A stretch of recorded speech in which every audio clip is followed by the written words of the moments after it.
ശബരിമല സ്വർണ്ണക്കൊള്ള കേസിൽ അന്വേഷണം ഇഴയുന്നുവെന്ന വിമർശനങ്ങൾക്കിടെ പ്രത്യേക അന്വേഷണ സംഘത്തിന് പൂർണ്ണ പിന്തുണയുമായി ഹൈക്കോടതി ദേവസ്വം ബെഞ്ച്. അതിസങ്കീർണവും അസാധാരണവുമായ കേസാണ് ഇതെന്നും SITയിൽ അവിശ്വാസമില്ല എന്നും കോടതി പറഞ്ഞു. CBI അന്വേഷണം ആവശ്യപ്പെട്ട് BJP സംസ്ഥാന അധ്യക്ഷൻ രാജീവ് ചന്ദ്രശേഖർ ഉൾപ്പെടെ നൽകിയ ഹർജി പരിഗണിച്ചപ്പോഴാണ് കോടതിയുടെ പരാമർശം. പ്രതികളിൽ ആരും രക്ഷപ്പെടില്ലെന്നും അല്പം കൂടി കാത്തിരിക്കൂവെന്നും ഹൈക്കോടതി പറഞ്ഞു. വിപിൻ സി വിജയൻ വിവരങ്ങളുമായി. വിപിൻ, നമുക്കറിയാം കഴിഞ്ഞ തുടർച്ചയായ ദിവസങ്ങളിൽ പ്രതിപക്ഷം ഈ ആരോപണം ഉന്നയിച്ചുകൊണ്ട് നിയമസഭാ നടപടികൾ തടസ്സപ്പെടുത്തുകയാണ്. കഴിഞ്ഞ ദിവസങ്ങളിലൊക്കെ മാധ്യമങ്ങളോട് സംസാരിക്കുമ്പോഴും പ്രതിപക്ഷം ഈ വിഷയം ചൂണ്ടിക്കാട്ടുന്നുണ്ടായിരുന്നു. പക്ഷേ അതിന് ഓരോന്നിനും ഇപ്പോൾ കോടതിയുടെ ഭാഗത്തു നിന്ന് വരുന്ന വളരെ പ്രധാനപ്പെട്ട പരാമർശങ്ങൾ അത് എങ്ങനെയാണ് ഈ കേസിനെ കോടതി കാണുന്നത് എന്നുള്ളതാണ്. SITയിൽ വിശ്വാസമുണ്ട്. ഇത് അതിസങ്കീർണമായൊരു കേസാണ്. അതുകൊണ്ട് തന്നെ ഇപ്പോൾ പ്രതികൾ ഓരോരുത്തരായി ജാമ്യം തേടി സ്വാഭാവിക ജാമ്യം നേടി പുറത്തിറങ്ങുന്നു എന്നൊക്കെയുള്ളതിലൊന്നും ആശങ്കപ്പെടേണ്ടതില്ല. ഒരു പ്രതി പോലും രക്ഷപ്പെടാൻ പോകുന്നില്ല എന്നതുൾപ്പെടെ കോടതി ഇന്ന് നടത്തിയ പരാമർശങ്ങളുടെ പ്രാധാന്യം.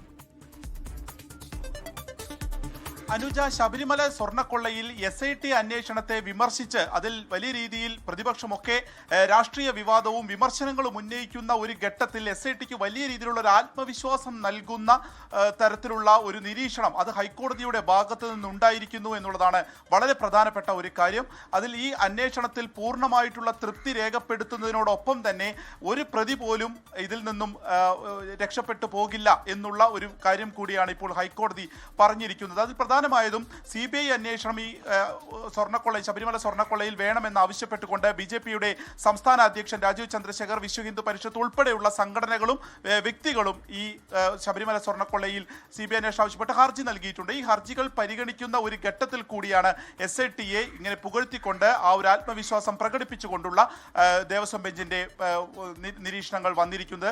അതൊരു കേവല നിരീക്ഷണം എന്നതിനപ്പുറം ഇപ്പോൾ നടക്കുന്ന എല്ലാ രാഷ്ട്രീയ വിവാദങ്ങൾക്കും എതിരെയുള്ള ഒരു സ്റ്റേറ്റ്മെന്റ് ആയിട്ട് കൂടി വേണം അതിനെ വിലയിരുത്താൻ. കാരണം 90 ദിവസം കഴിഞ്ഞ് ഇപ്പോൾ ഉണ്ണികൃഷ്ണൻ പോറ്റി ഇന്നോ നാളെയൊക്കെ ആയിട്ട് പുറത്തിറങ്ങും എന്നതിലടക്കം എത്തി നിൽക്കുന്നു കാര്യങ്ങൾ. ആ ഒരു സമയത്ത് കൂടിയാണ് അങ്ങനെ സ്വാഭാവികമായി ജാമ്യം ലഭിച്ച് ഇവർ പുറത്തിറങ്ങിയാൽ പോലും അതിൽ ആശങ്ക കാണേണ്ടതില്ല, അതിൽ ഒരു പ്രതികൾ പോലും രക്ഷപ്പെടുകയില്ല, അതൊരു സ്വാഭാവിക നടപടി മാത്രമെന്ന് ഹൈക്കോടതി തന്നെ പറയുന്നത്. ഒപ്പം തന്നെ ഇത് വളരെ അസാധാരണവും അതിസങ്കീർണവുമായിട്ടുള്ള ഒരു കേസാണ്. അതുകൊണ്ട് തന്നെ കുറച്ചുകൂടി സമയം നൽകൂ എന്നാണ് ഈ ഇപ്പോൾ CBI അന്വേഷണം ആവശ്യപ്പെട്ടുള്ള ഹർജിക്കാരോട് ഹൈക്കോടതി തന്നെ പറയുന്നത്. കുറച്ചുകൂടി സമയമുണ്ടെങ്കിൽ മാത്രമായിരിക്കും ഇതിൽ കൃത്യമായിട്ടുള്ള ഒരു അന്വേഷണം നടക്കാൻ കഴിയുള്ളൂ. SITയുടെ അന്വേഷണം അത്ര ശരിയായ രീതിയിൽ തന്നെയാണ് മുന്നോട്ട് പോകുന്നത്.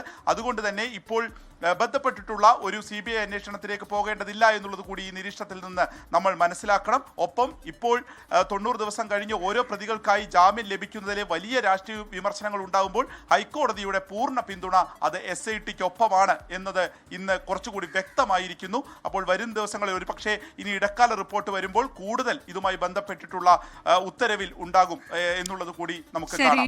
ലോകത്തെവിടെയായാലും ഏത് സമയത്തും 24 വാർത്തകളും ഓഗ്മെന്റഡ് റിയാലിറ്റി പാക്കേജുകളും എക്സ്പ്ലെയിനറുകളും വിശദമായി കാണാൻ ഞങ്ങളുടെ YouTube ചാനൽ നിങ്ങൾക്ക് സബ്സ്ക്രൈബ് ചെയ്യാം.